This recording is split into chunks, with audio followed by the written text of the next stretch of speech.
And we're very appreciative to the Museum of Contemporary Craft, PNCA, and the Ford Family Foundation for making this show possible and for bringing this show to our museum.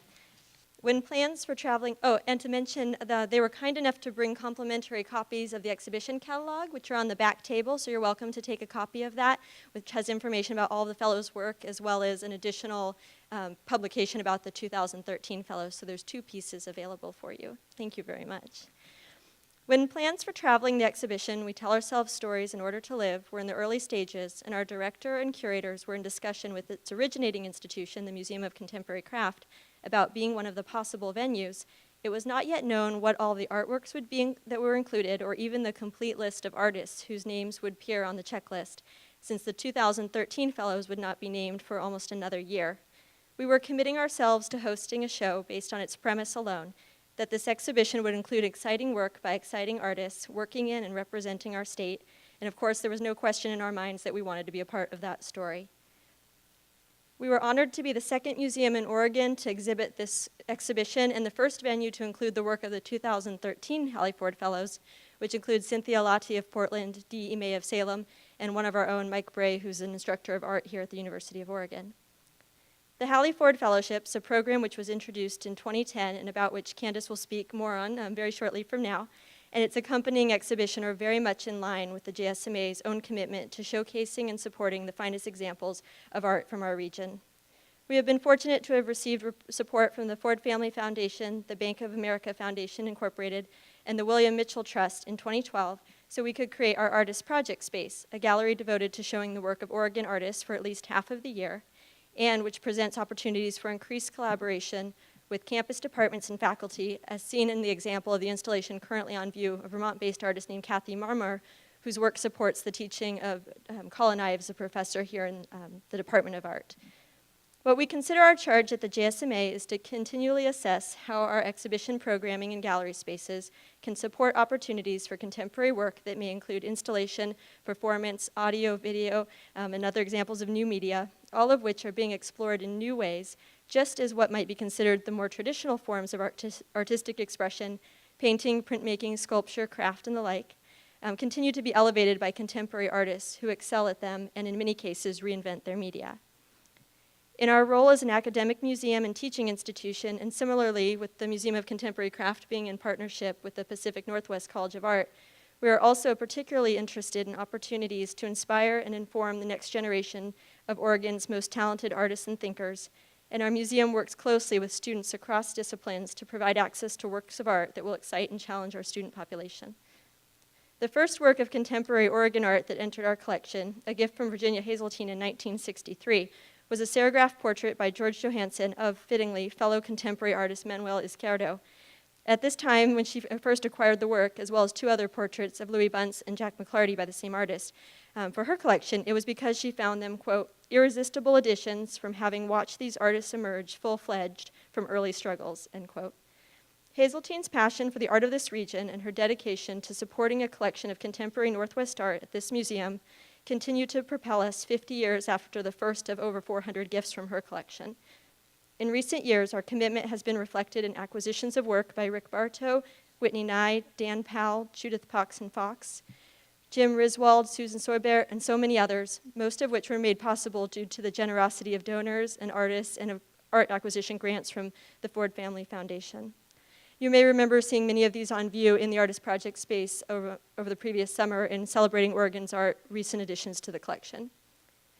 After it closes here on March 16th, We Tell Ourselves Stories in Order to Live will travel to Shepherd Contemporary at the University of Nevada in Reno and the Pendleton Center for the Arts.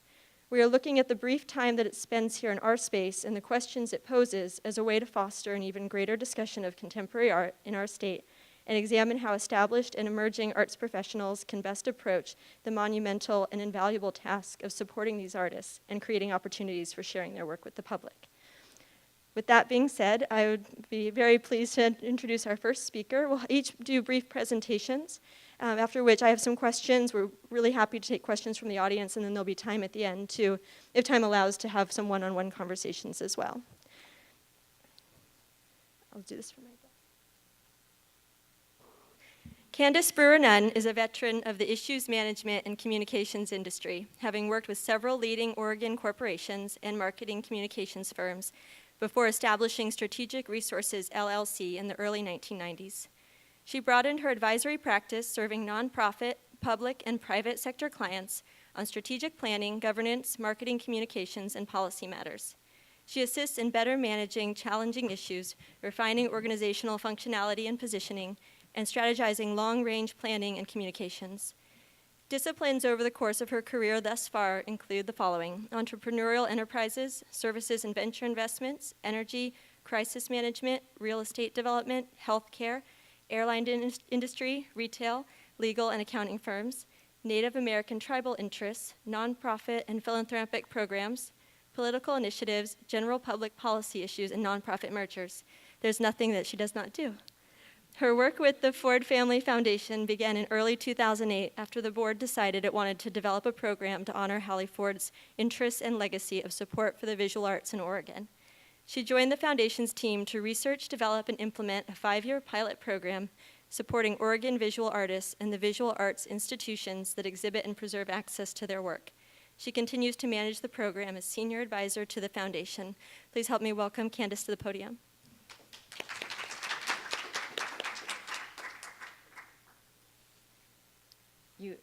You get that kind of experience because you get old. Many decades of having the opportunity to work in Oregon and in the Pacific Northwest and elsewhere. So thank you very much for that kind introduction. I have just a brief overview presentation. They said that you might have an interest in how the program was developed and what it encompasses. And at the beginning, I would like to also tell you that as of last Friday, the board has approved a 5-year extension of the pilot program. So with a great sense of gratitude and relief, we're pleased to be able to provide you with copies today of the news release that went out day before yesterday, saying that the program would be extended. So we're delighted to have that happen. We have precious little time today to try to compact 5 years worth of work that went into it. So I want to begin by saying that the Ford Family Foundation's mission is successful citizens and vital rural communities. And that kind of begs the questions, where do visual artists fit into this? And at the outset of the development of the program, the board said, don't worry about that. What we want to do is we want to honor Hallie's long-standing interest in her legacy of supporting the visual arts. And we'll worry later about how that synthesizes with the foundation mission. But when you think about one of their core tenets, which is successful citizens, artists just like scientists or doctors or lawyers or museum directors or whatever, we want to give people a helping hand, not a handout, so that they can in turn really have a chance to explore their talents and be successful and contributing members to the community. So that was really how we tied it all back to the museum, to the foundation. So we did approach the development of the program trying to be pragmatic, but also being aspirational and building in some flexibility, because it was a pilot, to be able to shift and make some changes and adapt the program as we had more informed decision making. Prior to that, we developed the program with the assistance of approximately 40 arts leaders throughout the state of Oregon and the Pacific Northwest. We've ratcheted that down to a nucleus of arts leaders who kind of serve as our ongoing sounding board. We call them our kitchen cabinet. We, in many instances, such as the University of Oregon and also with the Museum of Contemporary Craft and PNCA, they have representation on that council, and they not only partner with us in terms of strengthening our ideas, but they also actually end up partnering with us in terms of some of the implementation of the program, and that makes the delivery of our program elements hopefully more cost efficient, so more money gets pushed to the institutions and to the artists where it can do the most good. There's no sense in the foundation duplicating its efforts when we've got credible institutions and individuals helping us with that. In addition, we did a lot of research on the national level and took a look at other major foundations that had been in the business of fellowships and art support for some time. The Pew Trust, the Knight Foundation, just all sorts of them, and really took a look at not only what they were doing and what was best practices, but in terms of what was appropriate for Oregon, what would be the next practice that would be best suited for people in our state. So we developed the program, we launched it, but we didn't launch all 7 elements at the same time. We wanted to scale up the program so that we have a chance to learn as we went and to hopefully do as good a job as we possibly could. So in terms of the goal is pretty simple. We wanted to perpetuate lasting impact, of course, and we were going to do that in 2 ways. We were basically going to invest in the visual artists of our state.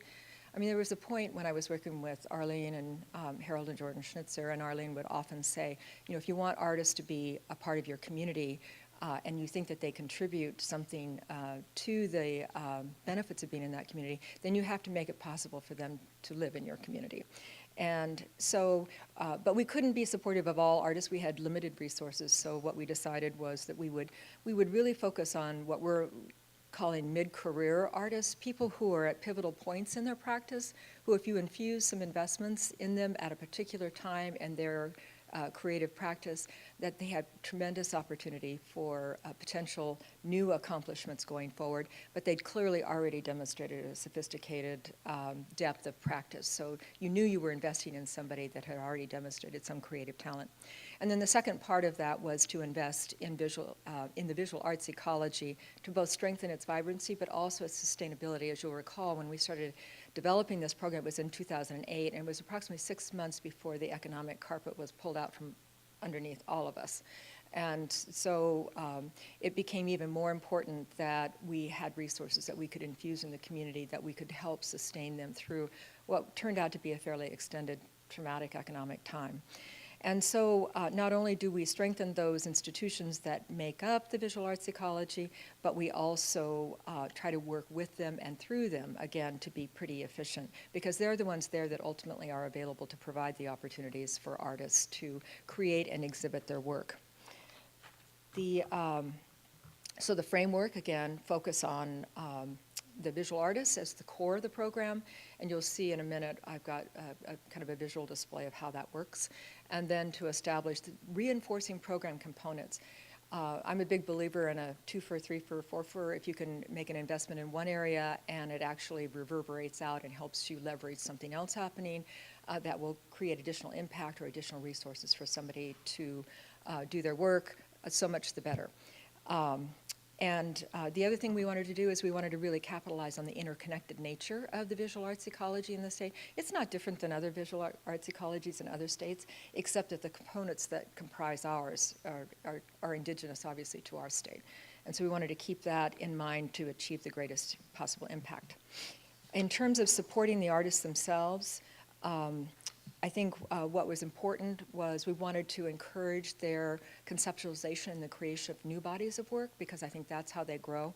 One of the things that we often, or one of the examples I would give the foundation early on in the process is scientists and doctors don't get better at their work by being baristas by day and, practicing by night. They get better at their work by doing their work, and that's really the focus of what we wanted for the artists as well.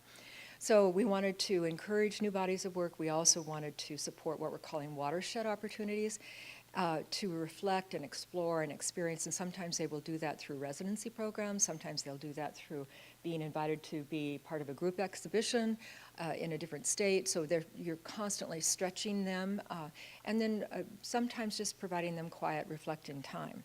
We also wanted to be able to connect them with curators and critics to broaden not only their exposure, so that other curators, gallery owners, possibly collectors would become more familiar with their work, but also to broaden their perspective on their own work and where it fits in the national and international contemporary art realm. So in the words of one of our board members, we really wanted to shine a light on the artists. The second part of the component was obviously the visual arts ecology. And that calls for really investing strategically in the infrastructure of the ecology, but also the museums, the community galleries, the golden spots, if you will, of creativity. And to give you some examples of that, that's the Sitka Center for Art and the Ecology, it's the Crow Shadow Institute, it's the Caldera. We have approximately 20 of those in our state. And there are places where artists go because the environment around there actually is very inspirational to them, and oftentimes they have breakthrough thinking that is a result of having the reflective time in those residency programs. We also wanted to nurture regional and national connections to cultivate some synergies and more exposure, because we wanted to be able to take the Oregon story out to the world. And then we wanted, as I said, to work with and through existing institutions to further strengthen their role and their capacity. And again, in the words of one of our board members, we wanted to foster centers of excellence. So unlike the mission of the foundation, which is rural Oregon, we wanted to foster these centers of excellence, and you have to go where the artists are and where the institutions are.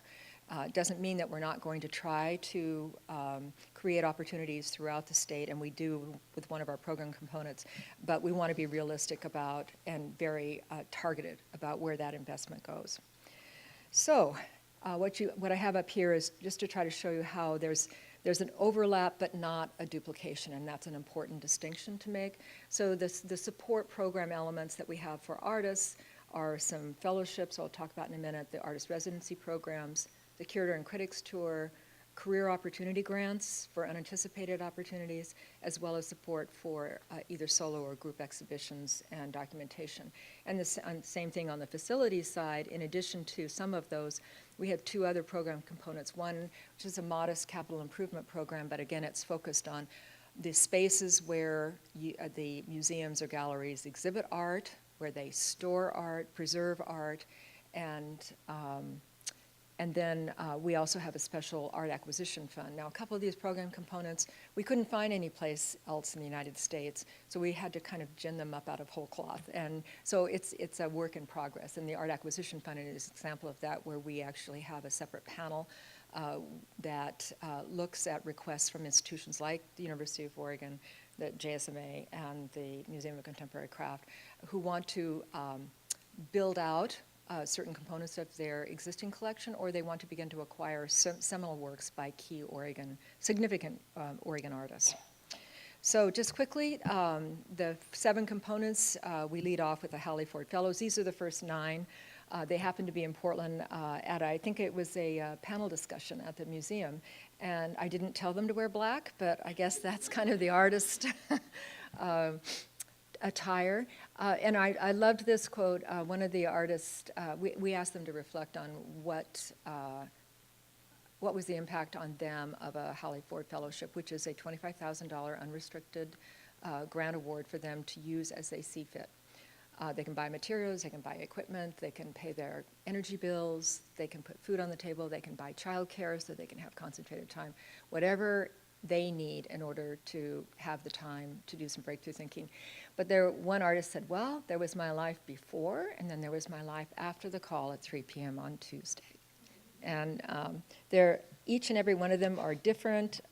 They're sweet. They're making up. They're beginning their own sense of community. One of the things that we do, in addition to the fellowships, is this exhibition, which you see upstairs, and it's traveling to multiple venues throughout the Western United States. So we provide support in that manner. But we also have a nucleus enough for convenings, and we bring them together in special locations for them to spend a weekend together, to brainstorm, to have quiet time to do more work themselves. And they've really begun to create a community of their own. They travel together. One of them shared his studio with one of the artists because she needed larger space in order to create some of her larger pieces of work. And now they liked that experience so well, they're staying together in that studio. But they look to each other, but they also look out for each other, which I think is a very important experience that we'd like to ensure that they have. The second component is career opportunity grants, and those are partnered with through the Oregon Arts Commission. And if you have some interest in that, you can both go to the Ford Family Foundation's website or the Oregon Arts Commission website, and those grants are up to $7,500. And this is to be on top of the grants that the Oregon Arts Commission gives, and this is for experiences. It's to support their being in the Whitney Biennial. It's to support a residency program in Paris. It's to support framing works so that they can participate professionally in galleries, that sort of thing. So it's really highly dependent on what the experience is and what that's going to do in terms of their trajectory. The next component is capital improvement grants. And as I mentioned, it's basically to upgrade existing facilities or to expand those facilities in the institutions. This is particularly important because not many foundations provide this kind of resources to these institutions. And so the board felt strongly about maintaining that as one of the program components. As I mentioned, art acquisitions, we do provide the support, and there is a threshold amount. We do request that they have some co-funding for that, but I think we funded works from both of these institutions in the past. And our point in doing this is to not only help the institutions, but basically to preserve access by Oregonians and visitors to our state of key works. And sometimes they're in very visible public places like Memory 99, which is a major Lee Kelly sculpture, which was installed at the north end of the North Park blocks in Portland. It's been entrusted to PNCA and the Museum of Contemporary Craft to preserve it over time. That's a very public place. In other instances, they become part of the collection in a museum, and they're rotated through. So, let's see what else we have. I think that's it. Mostly, I just wanted to share a couple of comments. The timing of the Foundations program was really instrumental. As I said, 2008, the cliff, we all marched off the economic cliff together, and so the timing couldn't have been better. The emphasis on artists being able to make it possible for them to have a life and stay here in Oregon seemed to be the right thing to do. Obviously, people are tremendously grateful, and the foundation appreciates that. But I had to stress to the board last week that it's not gratitude for gratitude's sake. It's gratitude because of the impact that it created for those individuals and those institutions. Finally, in terms of visibility, we had one other program element I forgot to talk about, which was the Curator Critic Tour, where we bring in national curators and critics to come into Oregon. They spend time with roughly 10 to 15 artists. They do one-on-one studio visits, but then they also either provide lectures or become part of the community dialogue. And it's the type of experiences those people have had coming to Oregon really has opened their eyes to what has been possible in terms of the creative talent in our state, and they love coming back to participate in the program in other ways too. So they get kind of attached to Oregon.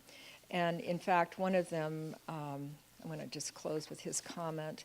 He said, it was clear to me how much thought and work went into beginning this new initiative, and I couldn't imagine a better or more open structure for it than the Curator Critic Tours, especially with the focus on individual studio visits.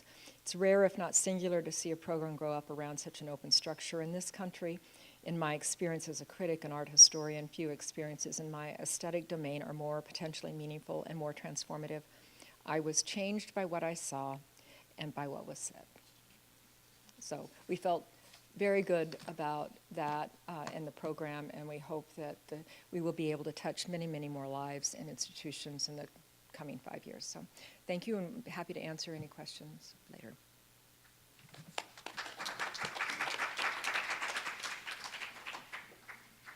I'll introduce our next speaker. Namita Gupta Wiggers is Director and Chief Curator at the Museum of Contemporary Craft in partnership with Pacific Northwest College of Art in Portland.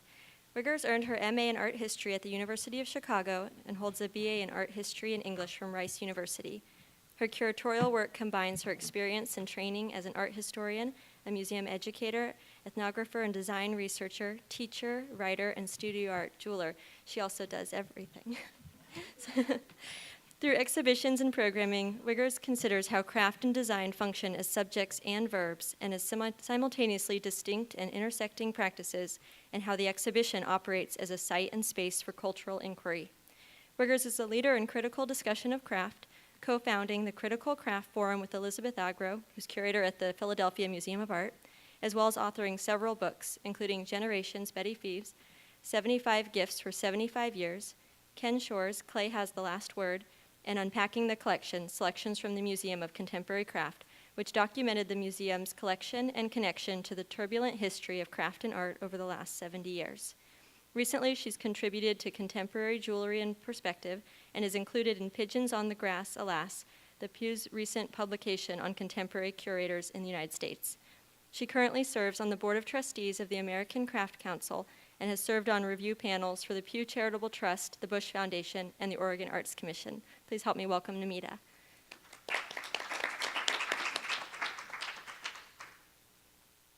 Sorry, this might make a little noise. This is standard practice for me to have to readjust mics. Thank you for that gracious introduction. I really appreciate it. And welcome, everybody. And I'm just curious, how many of you have visited Museum of Contemporary Craft? Excellent. So a lot of you. My daughter's raising her hand. I think she's done a lot of cartwheels in the spaces in between installations. So what I've been asked to talk about is to sort of frame this project in terms of the institution of the Museum of Contemporary Craft, to talk about why this is an important project to have done, but also to contextualize it in terms of the kind of curatorial work that we do at the museum as well. And to also talk about the interconnectedness and why it's important to create projects like this that do travel and take artists and their work out to other places as well. So, with that, there are 4 basic areas that I want to address in my comments today. The first is to talk about the White Cube, because that's the kind of institution that I work in. We are a contemporary art museum, and the White Cube is the quintessential space for contemporary practices. That is the kind of space we had in mind when we designed our space. We also had the old space on Southwest Corbin in mind, and trying to bring in light and some of the natural elements that really enhance contemporary craft. But we also wanted an empty room that would show objects, because that tends to be what we show. We tend not to use our walls in the same way as much as other museums, because we don't tend to typically show paintings and photography. The second thing is books, publications. I believe it's the responsibility of museums to produce scholarship, and we do everything we can to contribute as much as possible to original scholarship in a number of different ways. Some of what we've been doing, because books are expensive and challenging sometimes to produce, we also use our website very, very effectively for disseminating information. So to me, the website functions today as this extension of a place, of a discursive space that can be very, very productive, and has been very productive for us. In fact, our website had over 200,000 hits last year alone. So in some ways, I think we are definitely a museum without walls. The last is an image that I pinched off the internet. I'm not sure it really represents what I wanted it to, but we'll go with the kumbaya circle. But what I brought that image in to share with you is networking and the people. Because what goes on behind the scenes at museums is all about who you have taken the time to talk to listen to have a conversation with, to argue with, to debate with, to really get at the heart of the passions of why we do what we do. And it's that kind of networking and connections to people that really makes this work for artists and for the arts ecology that Kandis was talking about as a priority for the Forward Family Foundation. So just to run through a couple of projects and give you a sense of some of the kinds of things that we have done to represent Oregon artists. We do projects that are platforms for experimentation. This is an exhibition that a former Oregon artist, she's now living in New York, but Melissa Dine produced this exhibition called Glass. And the way that this happened is she and I met at an opening, literally, getting back to the networking and people, met at an opening, and I told her that the Glass Art Society was coming, but I really wanted to do something different. She said, well, what is it that's interesting to you? I said, well, it's interesting to me that we're surrounded by glass all the time, but we don't address the fact that this glass that's in the window right here is related to the Chihuly objects that we revere in museums. I also was interested in the Tacoma Art Museum had an exhibition where they framed craft in relationship to glass as being these Pyrex pieces that were produced in Hillsborough. And I thought to myself, wow, I kind of walked through a whole show and thought the whole thing was about craft. Who knew that it was about the relationship to industry?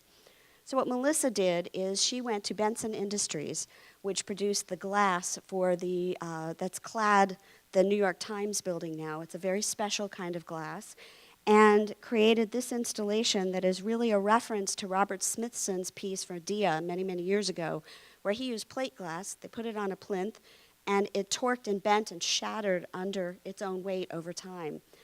The Benson Industries glass never shattered, but this gave us an opportunity to really challenge the notion of and ask a question of what is the relationship between craft and art, and craft and conceptual practice, but also between craft and industry. We also did allow artists to try something new and experiment, and to really push themselves to produce something collaboratively, both with each other and with us as well. So in this installation, Andy Pico and Ethan Rose produced a series of bowls that were connected to computers, and they, in this one, the question about craft was really, what if the bowl is projecting sound, if it's the producer rather than the receptacle of something? So each of these bowls basically was spinning and computerized, and hammers come down, and so there's no performer the way you would normally have with a glass harmonica. You think about what you do with wine glasses and making sound. It's the same principle, but here the performer is removed. So what we did is we gave Andy and Ethan, they came in, they showed me a prototype, we walked around the museum, we tested it, and we gave them this opportunity to install 40-plus bowls and experiment and see how it would really work as a room-size installation. This exhibition then traveled to the Houston Center for Contemporary Craft, the San Francisco Museum of Craft and Design, and going to the networks again, because of my friendship with Nicholas Bell at the Renwick, I was able to introduce him to Andy's work, and Andy was included in the 40 Under 40 exhibition. So it turned into some really wonderful connectivity all around. We also examined mid-career artists, and a couple of the artists who are Hallie Ford Fellow recipients were included in this exhibition called Call and Response. And the idea here was, basically, I was at a conference and I said publicly, you know, everybody keeps coming to me and complaining to me that nobody's writing about craft artists and we need someone to write. And I said, you know what, you all are at academic institutions. Go back and take an art historian out for a drink. And if the art historian won't write about your work, you're out the glass of wine. Go find somebody else, but don't whine about it, you know, come on, take action. Then I thought, oh, you know, I did that about 3 years ago, and I haven't actually put my money where my wine budget is. So we paired up 9 artists who are trained in craft-based practices, but teach in academic institutions on the I-5 corridor, and they all have been teaching for 10 years or less, and we partnered them with art historians, for the most part, from other institutions in the corridor. So it was a way for us to get someone from Lewis and Clark talking to someone from PCC. And this ended up producing some really fantastic texts. There's a special website where all of the artists are written about, there's images, and it's led to further writing and collaborations. This is what really cemented Sue Taylor, who teaches at PSU. It cemented her relationship with Heidi Schwegler. And it led also to Heidi Schwegler receiving a number of other fellowships, and including participation in receiving this fellowship, and the work that Heidi's work is upstairs in the exhibition. The other thing is the web. This is a place where the web becomes a powerful tool, because the texts for this exhibition have been used for a number of classes at the School of the Art Institute of Chicago and at Bard College, because the writing is solid, it's about craft, but it doesn't worry about the craft versus art debate. It just gets to the point of what the work is about and what the artists are trying to do. We also do exhibitions that talk about what the history of the museum's role in defining Oregon as a center for craft is. And some of you may know that we hosted ceramic annuals and biennials for 14 years, and the bulk of the really early holdings in the museum really come from these biennials. It's things by Peter Volkus or Betty Fevas or Rudy Audio. The Rudy Audio piece we have because he couldn't fit it back in his car to take it home. So that's how it was entered into the museum's collection. But this was an opportunity where the women, and I mean seriously women, volunteers, most of whom were graduates of University of Oregon in the art and architecture department. And imagine in the 1950s and 60s, you're a woman graduate, you don't work in the architecture firm unless you're a secretary or, Denise Scott Brown, who now is getting her due. You really have to find a way to establish your own vehicles for talking about art and culture. And this is what the Museum of Contemporary Craft started out as. And the women were defining craft and ceramics from this region by bringing in people like J. Edgar Kaufman from MoMA, who then took some of our artists and put them in the Good Design Show, that very, very famous Good Design Show in Chicago, and so forth. So, and I think Mark Spanenberg is in here as well in this picture here. I believe he taught at OSU, or did he teach here? I can't recall now. He taught here, that's right, okay. He taught here, and he was a monument man. And I'll tell you, when you look at that picture, there's this guy standing there, and you can tell this is a man who takes care of business. And knowing, when we realized that he was a monument man, it was very, very exciting for us to see that relationship. So basically, this is an exhibition that's about documenting history and helping people understand why ceramics is so popular here, why it's so prevalent, and also how it connects to other national examinations of ceramics work. We also try to use our archive in innovative ways, a la Fred Wilson, but letting younger designers and craftspeople and artists and curators come in and really experiment. And the last exhibition I showed you was the very first exhibition that Kat Perez curated for us. She was our former associate curator. This exhibition is one that Kate Bingham and Burton Cliftonbert did.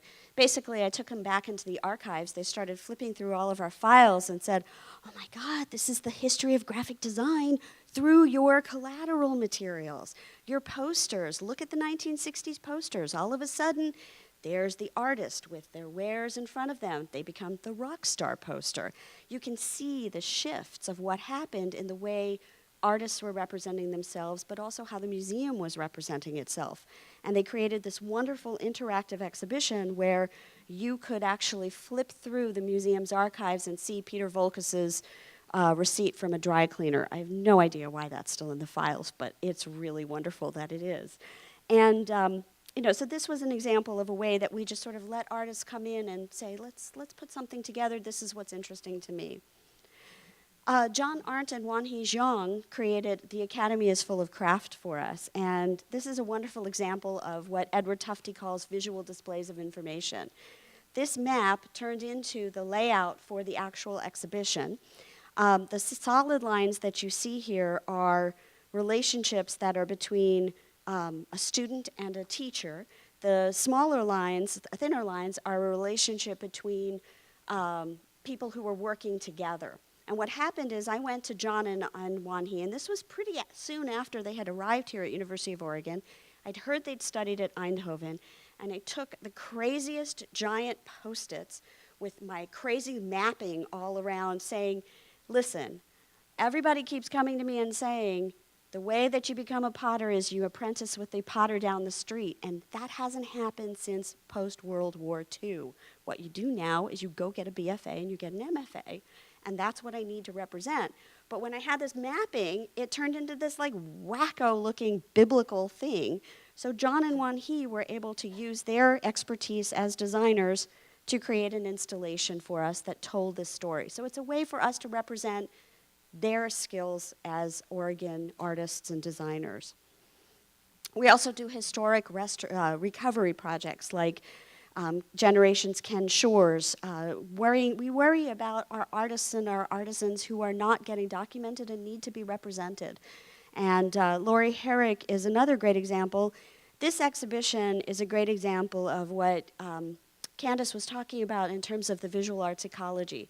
This exhibition was funded by the Ford Family Foundation and by WESTAF. It was, at that time, the largest support we'd ever received for an exhibition. And this exhibition traveled to 2 other venues in 2 other states. It allowed us to create a brand new website. It allowed us to put weaving drafts online, which are still available for anyone to download, manipulate, experiment with, and to bring in 5 residents who were on site for people to engage throughout the exhibition. So it's a great example of what I think Kandis is talking about when she says that a simple gift can be maximized really, really well when you go, when you're supporting the whole ecological system.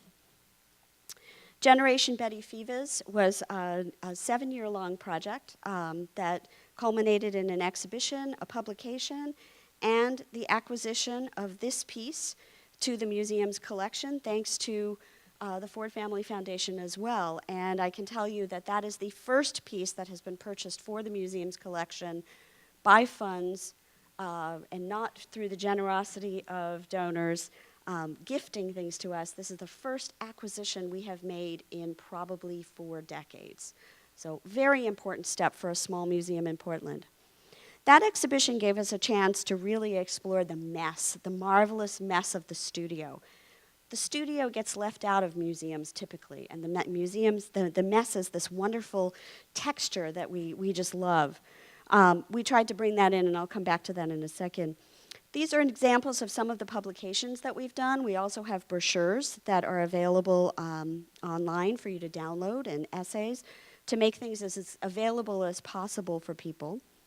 We work very, very closely and hard with the design team to make sure that we're representing things as beautifully and as differently as we can. So we really treat the white page the same way that we treat the exhibitions. And this is to honor the artists and really to try to create publications that represent the work that we're trying to communicate at the same time. These are some pages from Ken Shores, who is a U of O grad, by the way, Betty Fivas. And then we come to We Tell Ourselves Stories in Order to Live. So I'm just going to flip through some slides here of the installation itself. Pause here for just a second. So the exciting part about this project is that many of these artists who received, in the first iteration of the 9, when we really started working on this project, many of these artists are not just artists in the community. They're personal friends. They're people that we have dinners with. We go to the happy hours at the Applied Craft and Design program on Friday nights and have drinks with them. We're all part of the same community, the same group that's trying to work to improve our own community and where our feet touch the ground.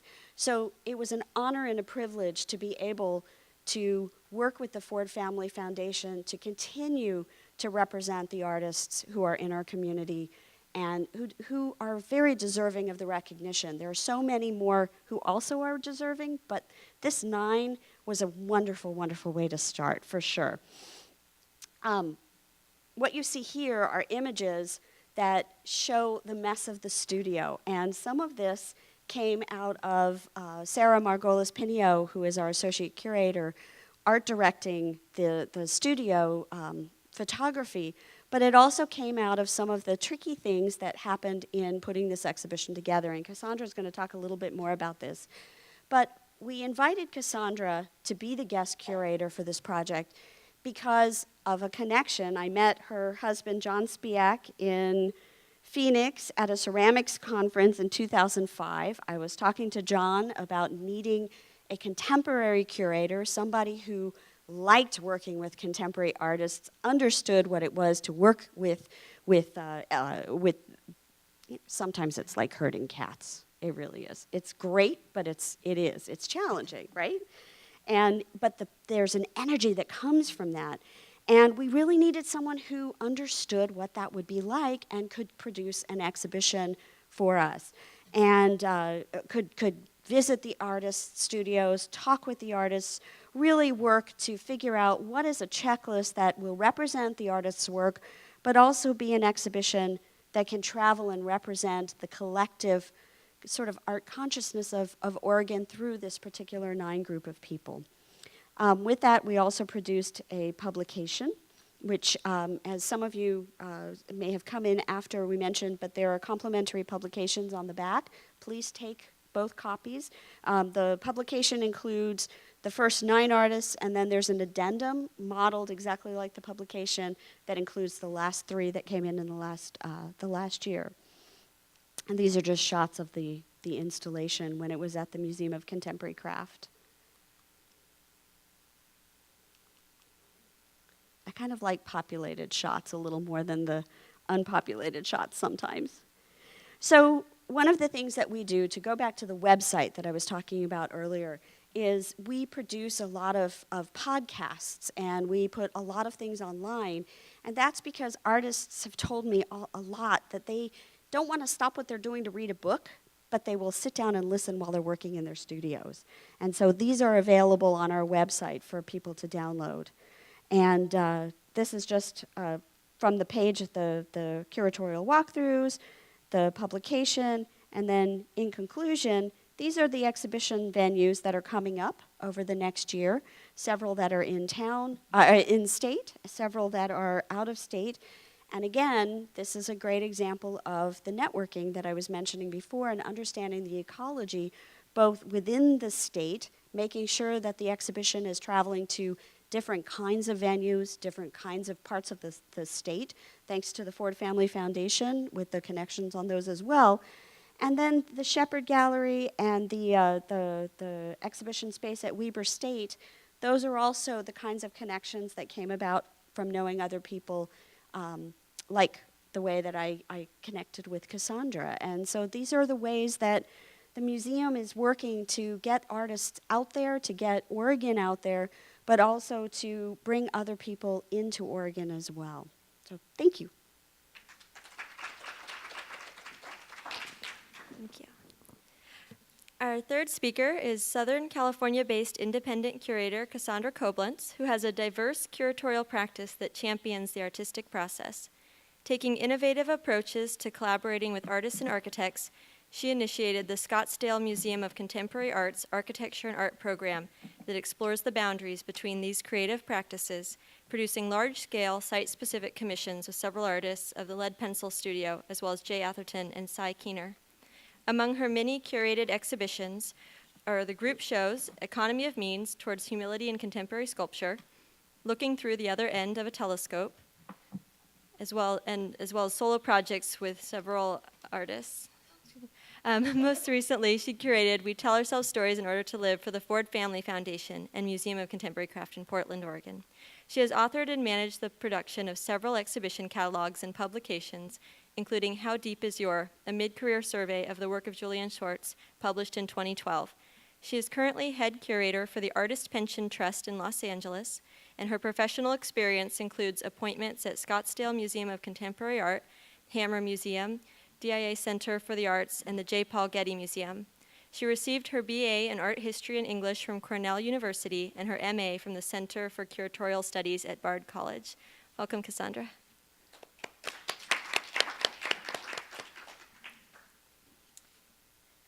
I'm listening to these various things, and I think I should apologize. I guess I have a tendency to come up with long, wordy exhibition titles. I'm realizing how I'm making everybody say this title over and over again, so maybe my next one will be shorter.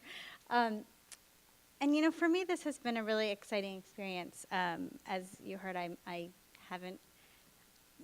this has been my real first foray into the Pacific Northwest. I'm from Southern California, and I have lived and worked in the East Coast, in Los Angeles, and also in the Phoenix area in Arizona. And so I really had very little knowledge at all of the arts community in this, culture and context here in Oregon. And so I've been really grateful to the opportunity of both Namita and Kandis have given me to be able to learn about this really just amazing group of individuals, and in turn, through those individuals, to learn more about the larger community of the arts here in Oregon.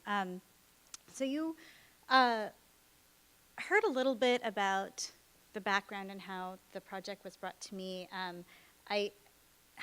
are we on time? I don't know if I should be.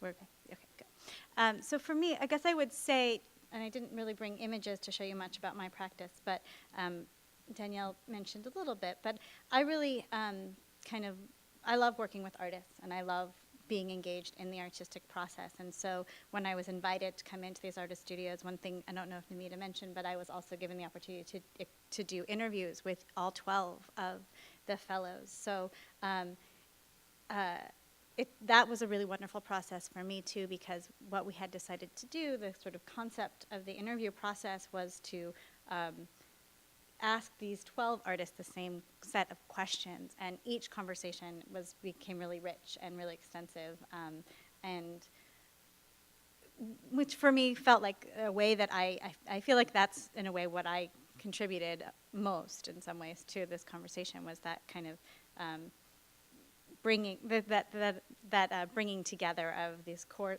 concepts, but in a really diverse way. And so I was asked to curate a thematic exhibition also, and I will say that this is not normally how I would approach curating exhibitions. Usually for me, themes come from the artists, as opposed to, and this did come from the artists, and then you look, it's sort of an organic process, curating, where you develop an interest or notice commonalities among an artist, and then from that, for me, I usually build upon those artists and notice other kind of commonalities.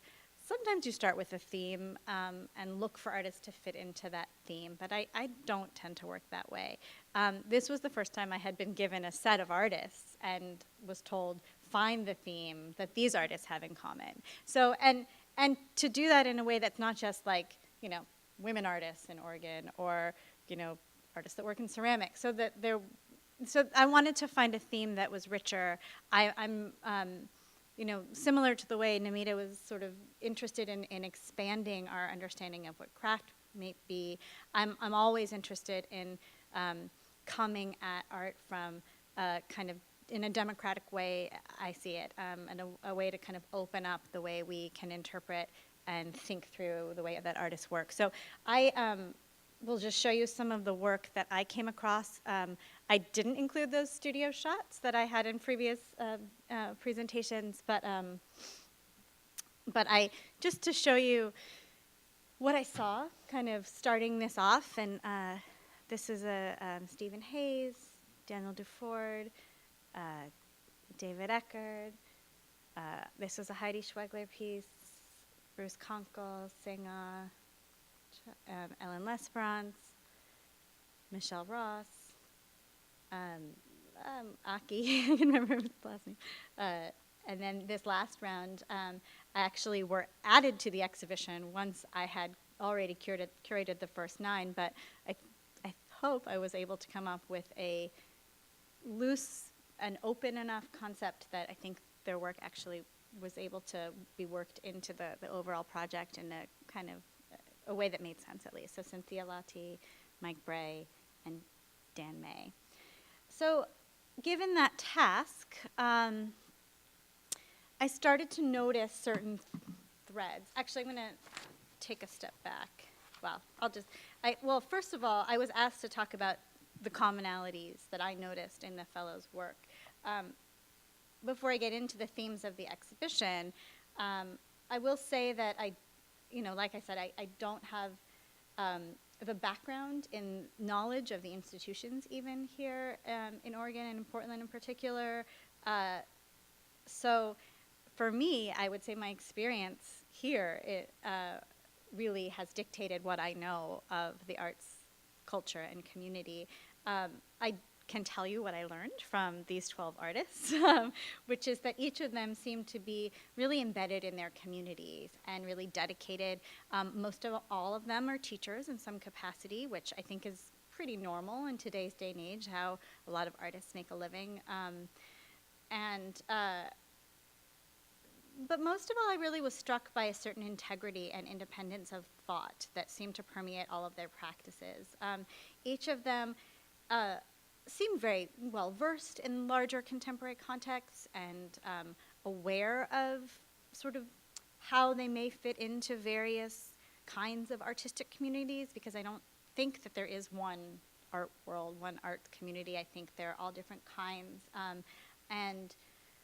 But I think they all really demonstrated a level of rigor and dedication to pushing their own practices that I felt really inspired by. I mean, and also a dedication to craftsmanship and to actually a hands-on approach to making their work, which I might say is perhaps a characteristic of this community in particular.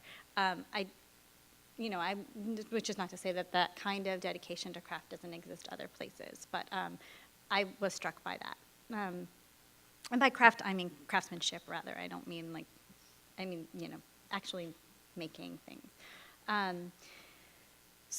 But to me, those were not things I would have necessarily wanted to structure an exhibition around. And I kind of interpreted my assignment, if you will, to come up with something that might conceptually bring together the work of these artists. So, like I showed you, they all look and seem pretty different. But to me, once you start to talk about them, I started to notice things that I felt maybe would tie them together. Mostly this idea of kind of invented narratives and mythologies, but then kind of coupled with that a skepticism of how the stories that we think about, the ways that we interpret the world around us, this sort of slippery sense of what's real and what's fiction, and really an awareness of a kind of fabricated sense of that, and also ideas about personal or idiosyncratic interpretations or senses of reality versus a universal sense of reality, and even in grappling with history, including art history. So I started to remember that I had once read this text. I'm a fan of Joan Didion's writing, but it was sort of I had this phrase in the back of my mind, and so I did a little research and poking around, and I was able to come across this is the introductory text for her book, The White Album, a collection of nonfiction that she published in 1967, where she starts off the book. We tell ourselves stories in order to live. We look for the sermon in the suicide, for the social or moral lesson in the murder of 5. We interpret what we see, select the most workable of multiple choices. We live entirely, especially if we are writers, you can insert artists, by the imposition of a narrative line upon disparate images, by the ideas with which we have learned to freeze the shifting phantasmagoria, which is our actual experience. And rereading that, when I was thinking about this project, it kind of seemed an interesting metaphor for me for these commonalities that I was thinking about among these artists' work. So this is also, for me, actually the first time I had taken a text as a metaphor, as a platform for an exhibition. And so that was an interesting kind of, for me, a nice kind of experiment and how to, I'm always interested in playing with the curatorial form, I guess one might say. And I also knew the reality of the sort of endeavor that we were all taking on, and that the show was going to travel, and that it needed to be flexible, and that I really wanted to find a theme and do what I was asked, but also leave room for each artist to, they all do have very specific practices that actually are concerned with very sometimes unique conceptual interests. And so I wanted to not necessarily impose a curatorial framework that would limit the reading of their work. I guess I'll go through some of the installation at the Museum of Contemporary Craft. I was not as involved in the installation here, so this was kind of, for me, the space of the exhibition is really where those relationships kind of manifest themselves. And so the images that I have don't include the 3 artists that were added to the recent iteration of the exhibition, but I think that, you know, we can talk about some of their work if you like, and how hopefully you can see the way at least I was thinking about some of these work. So the images that you're seeing here is of Daniel Duford, and he is an artist that works in ceramics as well as in printed material and graphic novels. His work is so steeped in narrative and storytelling, so to me, the work seemed a natural fit for engaging with this practice, and I was interested in this kind of iconographies that he develops, as well as the multiple forms that this invented mythology of his takes. Similarly, and so his work was represented, as it is here, by a series of posters that were pasted up the stairwell, as well as, and it was also important to me, I should say, that I really wanted to select works with the artists that demonstrated the breadth of their practice, and where they are now. A lot of the work that you will see in this exhibition was actually created because of the funds they got, maybe not with direct funds, but because of the funds that they received from the Ford Foundation Fellowships. So, or, you know, they've been able to complete over these past few years because of that award.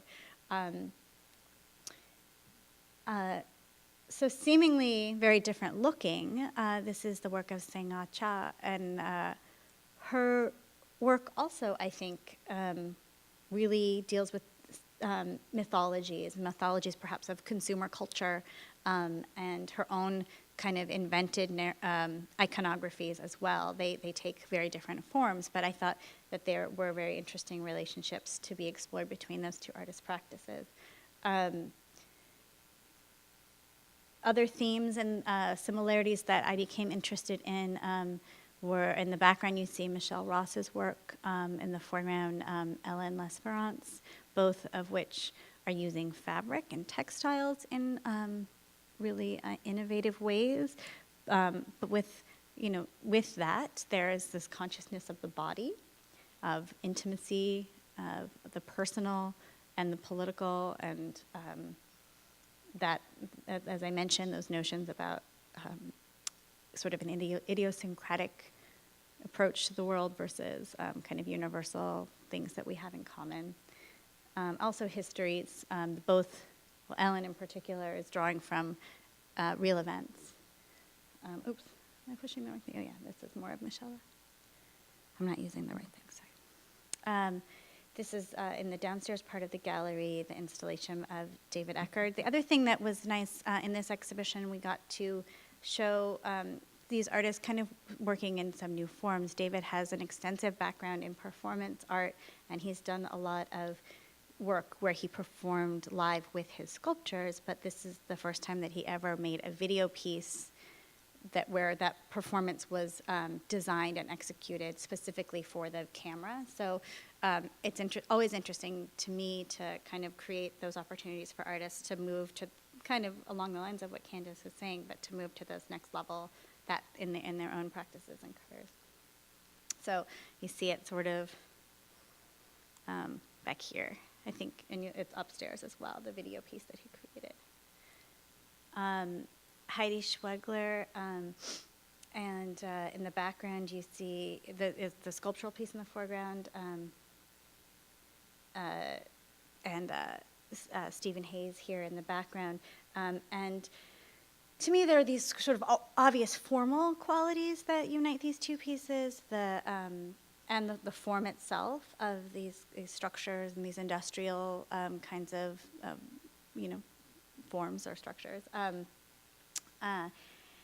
But also, what became a more interesting connection to me is this notion of time, and even this sense, and there was also a relationship to David's work with a kind of futility and of material qualities and how things evolve and decay over time, and their function in the world, and for David, that has a relationship to the body as well, which kind of ties back to those other couple artists. There are nice connections there to these sort of allusions to the body. Yeah, so some of those other connections. So all of these, placements in space are trying to allow opportunities for visitors to maybe get at some of these ideas, to think about that these objects, as a curator, this is, for me, where the meaning making happens in an exhibition space, where a viewer can look at something that and have an experience with it, and then move to another object in the space, and that prior experience with the work of art really influences the way they experience that thing that's right next to it. In this same space, not far away, is this set of pieces installed by Bruce Conkle, and he is also, Bruce has a wonderful sense of humor with his work. Many of the artists, I would say, do as well. These are actual burls from a tree, but he's gilded them.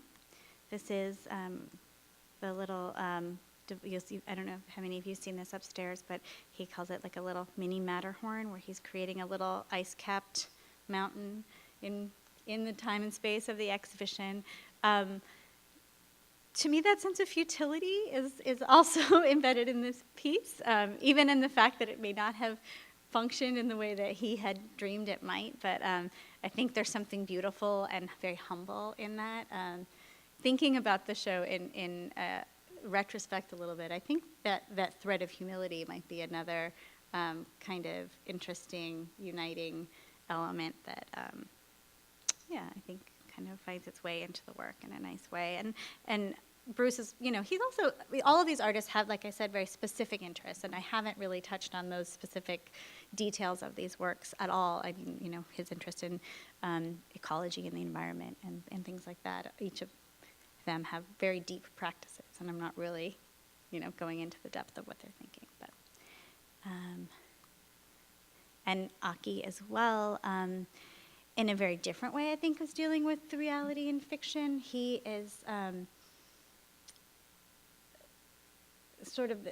he's thinking about questions around the surface interpretation of an image, perception, making something into what you want it to be, the viewer itself, and the sort of moment of interpreting, and that being where that sense of reality or shifting perception of reality happens. When I did the interview with Aki, I remember there's a question that I asked them all about. I was also thinking a little bit about that notion of skepticism and optimism and the sort of relationship between those things. And for Aki, I think that notion of optimism came up.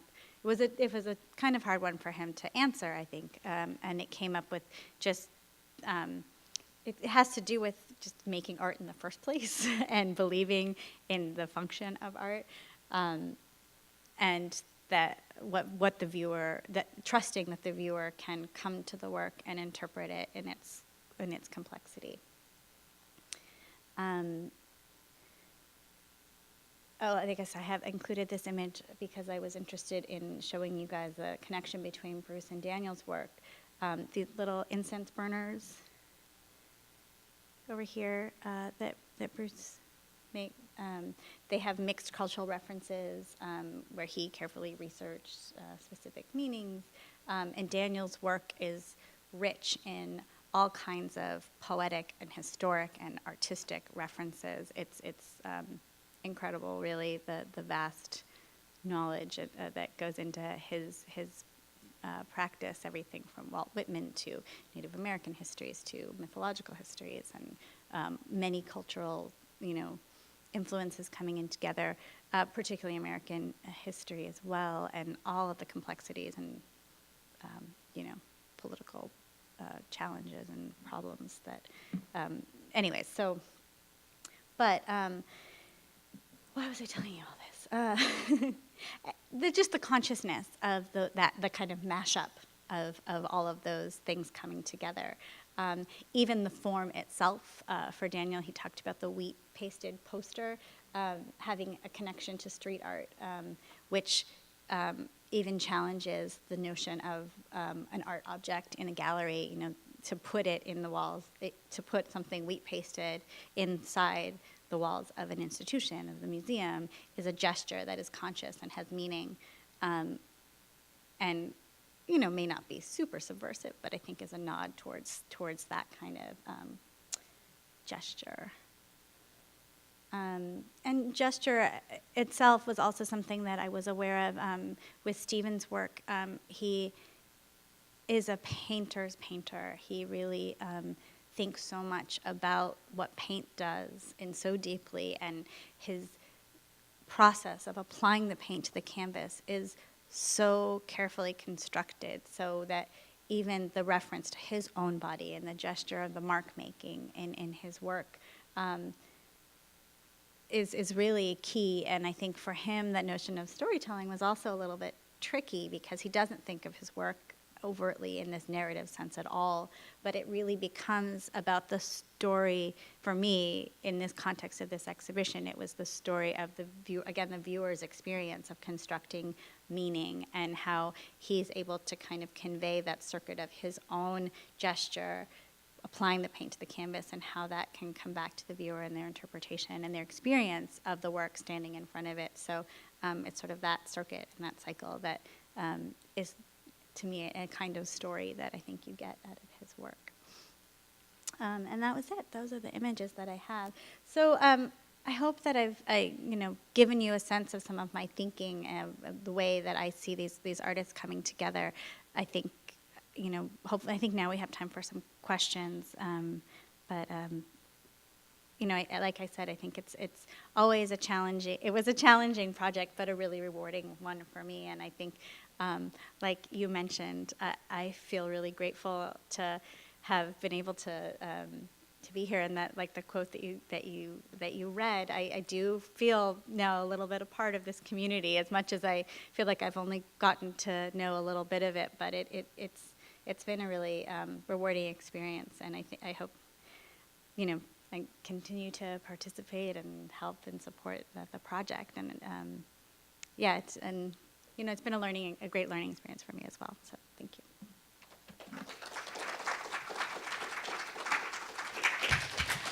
I have some questions that I might like to go over if we have time, but I definitely want to give our audience time to ask anything that might be on your mind. Yes, please.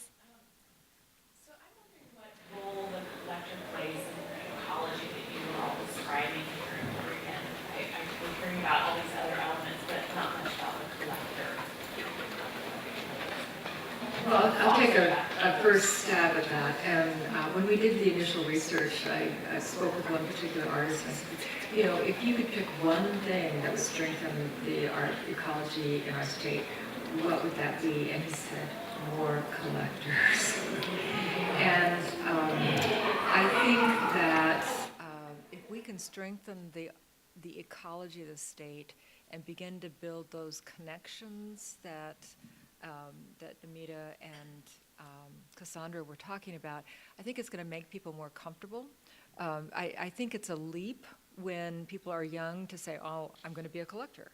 So you have to start, I think, by saying, well, I will collect a piece of art. And then eventually you have collected enough that one day you wake up and say, oh, I'm a collector. It's kind of like when you first start running, you say, oh, I run. And then, later on you've run enough and all of a sudden you perceive yourself to be a runner. So I think we have a lot of spade work to do still in our state to do that. And we've been trying to work pretty closely not only with nonprofit institutions, but also commercial galleries to foster that process. But it is not a specific program component yet. I would say that publications like this help because they become a tool where a collector can sit at home and be able to revisit work and think about it further. And a large majority of the pieces in this exhibition, in fact, I think maybe there's only one or two that were actually borrowed from private collections. The bulk of them are lent from the artists and from the gallerists. So they are available for people to collect, and I can tell you that there are museums in the state that would welcome the opportunity to have those added to our collections. There's two in particular that I have in mind. But I think that the collectors are brought into the conversation to what having the opportunity for Cassandra to talk to the artists, for the interviews to be in here, for the dialogues and panels that happen that bring artists out of their studios and into the public sphere, these are the places where collectors can learn, and then they can also ask questions and help everybody else learn as well. And so all of this feeds into creating that visual arts ecology and that culture scape that's going to help Oregon continue to shift and change in my mind. And I would add that I imagine just giving artists opportunities to have exhibitions in museums and also have their work written about in a publication adds value to their work and makes them more desirable to collectors. Definitely. Collectors are looking for good investments usually. And our museum did a collector's show last summer, Living Legacies, that took our curators and director into the homes of over 80 collectors in our region. And that was a really amazing experience for me because I was introduced to the work of so many artists that I'm now interested in, but it was because of a collector's passion, because they've been supporting that artist, paying attention to them since their early struggles, as Hazeltine had said. And we got to see their work in their domestic context, an object someone lives with because they love it so much. And sometimes collectors are aware of a museum's needs and interests and are generous enough to identify works that our collection needs now and place those works with us. But other collectors devote their life to supporting these artists they're interested in. Maybe later in life, that artist, their work might come to the museum's attention through a gift or through us meeting with that collector, and they've been supporting that person's work for decades. So I think it's a really mutually beneficial experience that communication is happening between the institutions. And it goes as well as institutions of learning, the fact that universities that are producing artists and employing artists are communicating with museums and the artists and collectors. The more that are in the conversation, the better for everyone. Could I also add, too, a reminder that the artists in this exhibition and who have received these fellowships, they're mid-career artists. So they are not artists who are at the level of depth of, say, someone who's collecting Jim Lavador's pieces or Lee Kelly pieces yet. But by supporting them here, it becomes a place for collectors to enter that conversation and make a life-changing decision for a mid-career or artist in the state, too. Go ahead, Jill. I wanted to say how much I appreciated seeing the images of the exhibition in Portland. I was not able to go there, and obviously there were a number, it was a larger show. There were a lot more pieces in that show, and the way it was installed pictorially to show these connections was wonderful. So it added a new depth to me in understanding the show that we had, which I really appreciated. So just want to say, I'm sorry I missed your show. It was absolutely beautiful. My question is along those lines too, but what was the difference artwork-wise between last year's iteration and this year's iteration? Were there exact duplicates? Yeah, I mean, there was a specific case, I think, with each artist. I mean, really, there's the reality of slightly less space and that the show was traveling. So we worked together on a slightly smaller checklist that was a little bit more portable. But Namita may... Next year's show, then, will we anticipate the same artwork pieces plus the... Yeah, this exhibition is going to travel to Reno, and then it will travel to Pendleton, and then this exhibition cycle will conclude at that point. And then,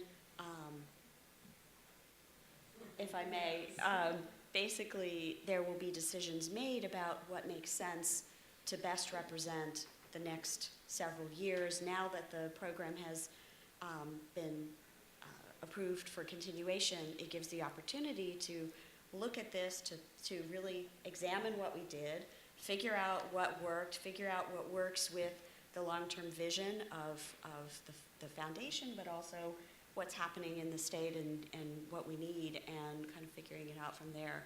So I don't think the plan is to have another exhibition or having to add to it for next year, but but there may be exhibitions down the road that may happen. Yeah, we expect, because in addition to renewing the program for 5 years, we will now be giving 5 fellowship awards every year instead of 3, which will expand the opportunities for artists here.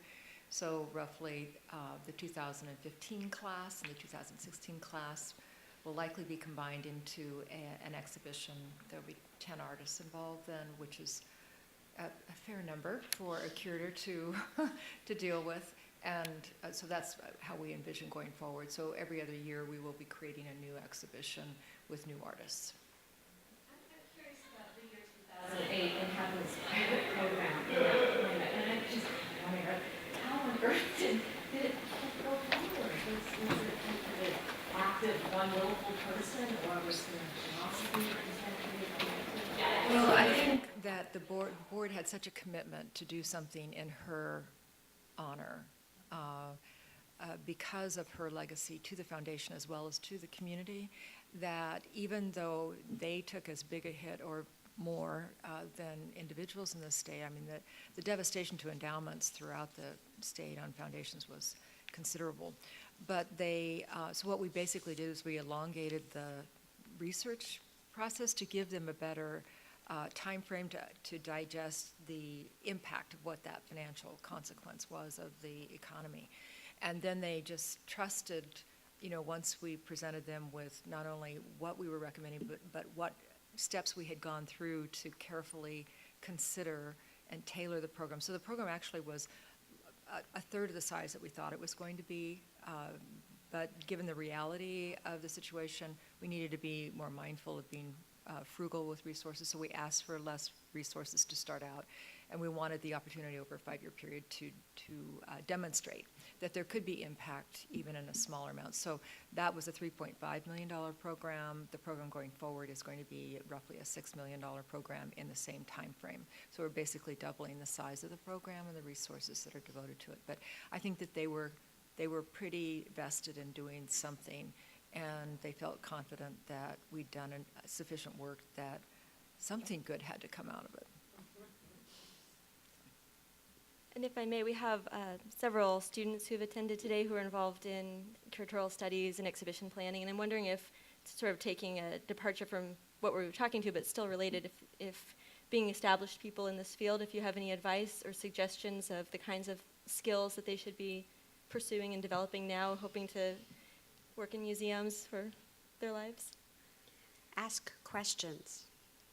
Ask lots of questions and listen.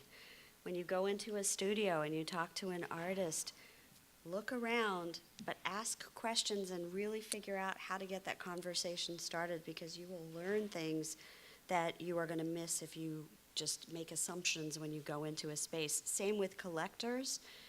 Let the collectors tell you stories and capture those and go home and write things down, because you're going to hear stories. There's one collector in Portland who over the last 9 years we've worked with her and her now her late husband. But the stories that we got at the beginning were very long and rich and full of all the details of exactly the argument they had when they purchased the object, and was it in this gallery or that gallery. And now, years later, she's by herself and she doesn't have her partner to get all the information out. And I'm grateful that I wrote all those stories down then, because we wouldn't have them otherwise. The other thing I would say is read everything you can get your hands on, and don't stop going to visit museums, and visit every kind of museum you can possibly visit.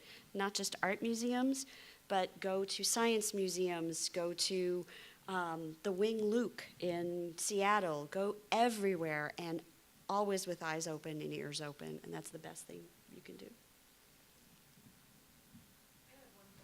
I kind of addressed it, but I was wondering what your favorite publications were for contemporary art. Like, if you have any to look towards, because I don't know contemporary artists at all. I was wondering what would be a good introduction, or how to keep up with some of the practice. Well, that's a good question. I mean, I think that's a big part of what we do as curators. It's a constant struggle, I think, to keep informed, and something you always feel like you could be doing a better job at least I do. I mean, there's the big ones such as Art Forum, and for me, the sort of bigger international contemporary publications I like are the Art Forum and Freeze, Art in America. I mean, each one lends a different perspective. They're sort of tried and true. There are so many great blogs and artists and writers online now that I really couldn't begin to even tell you. There's probably a lot in your community that, I think it's important to also be aware, I would say, of what's happening locally and have an understanding of the way that local community has a relationship to the larger international art world. And then I think also it's something I, always work at doing better, but also reading new scholarship and books. There are so many great books that come out every year, and exhibition catalogs. Actually, for me, I would say my primary source when I'm beginning a project is to look at other exhibitions and exhibition catalogs. That's, some of Namita's talked a lot about the value of doing publications, but it's really an important, that scholarship that she talks about is, as a curator, it's a key source of, for me at least, the beginning of where my research always starts, in the footnotes of other curators' essays and things like that. I think looking at when you see an exhibition that you like, if you love it, it's an investment. But buy the catalog. My husband is also a curator, and we're always like, how can we ever have room for any more catalogs? But we have now nice. We don't have, we can't really afford to buy a lot of art sometimes, but we can afford to buy catalogs, and we have a pretty extensive collection of our books and catalogs. Other publications and things. I mean, Hyperallergic is good. Oh, Did you read that? Do you read Oh, yeah. That's a great one. Yeah. I mean, the Extra Brooklyn magazine. Rail. I read. I'm in Los Angeles. That's one that the journal that I really like. But it just depends. I think you have to know what's important and relevant for you and your interests. I think there are many. I think that's a really good point too, because if your interests are in social practice, what you're going to be reading is not going to be Art in America and Art Forum, because there's they're a not social gonna practice cover it. journal. Yeah, There is a lot out there. Sometimes it takes research to find what it is going to be most productive. At least, I will say this, as students, I remember Helen Molesworth told me this when I was a student: you will never have the time to read that you have now. So read as much as you have, because as your life progresses, and you will have other responsibilities and other things in your day-to-day life as a museum professional, it's very hard to find time to read. Very. As a student, I mean, and I think of that. I hear her voice in my head often. Read now, because you will never have. If you think you don't have a lot of time now, but it's nothing compared to the one. And one of the things, one of the things that's been really valuable to me in the couple of years that I've been in this position is I've been sometimes asked to be one of the reviewers for MFA critiques at this university. And being in that group, listening to someone who's completing an MFA program, talking about the artists that they're interested in, that they're looking at, those aren't necessarily always the contemporary artists that I'm following and looking at as someone in a museum setting. So just that exchange of ideas with one of my peers, I'm only a few years out of a master's program myself, so somebody who is my age, who's looking at it as a studio artist, kind of gives me names, brings things to light that I might not have been introduced to had I not gone into their studio and had been a part of that conversation. Yeah, I always ask artists when I'm working on a project if they have ideas or suggestions. Sometimes they refer their friends, and you have to understand where that advice is coming from. But often artists know about other good artists working as well. So we maybe have time for one more question, and then we'll have time before we're all needing to go for one-on-one conversations as time allows after. Is there any final thoughts or questions? I had one question, which is, how many of you are artists in this room?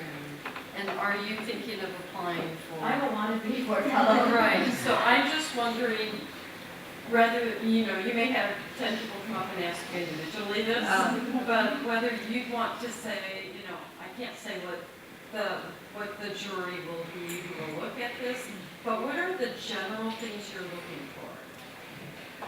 In the news release here, we also have information on that, which we're happy to share with you. But basically, mid-career is a very difficult frame of reference to try to define. So for our purposes, we ask that the artist be at least 30 years of age, to have at least 7 years of demonstrated work, and that can be demonstrated in terms of exhibitions or collectors or something. That they be a resident of the state of Oregon for at least 3 years prior to application, and that they agree to stay in Oregon during the life of their fellowship. So 1 year, we're not asking you to stay forever in case you want to go someplace else. So those are kind of the basic criteria that we're looking for. We try to keep it as pretty broad as possible. Secondly, in terms of the disciplines, we support fine art and contemporary craft, from sculpture to glass to ceramics to painting to whatever, everything up to but not including film and video. Film and video can be a portion of the work if it's a mixed medium that an artist is working in, but it can't be the driving force behind the work. Other than that, the opportunities for this year are open through the 14th of March. It's through the CAFE system online. It's a simple application. Every year we have a panel of 5 jurists who come together, 3 from out of state, 2 in state, and they each year they bring a different frame of reference. We try to keep the application as simple and the same as possible, so if an artist is not selected in a particular year, it doesn't mean that a whole new set of people are not going to look at the pool of applicants in a bit different way. So we try to make it as easy as possible for you to keep reapplying over time. So that's basically, it's pretty simple. There's no cost to be, except for your time and your thought that you put into your artist statement. Thank you so much. Thank you all for coming. Yeah.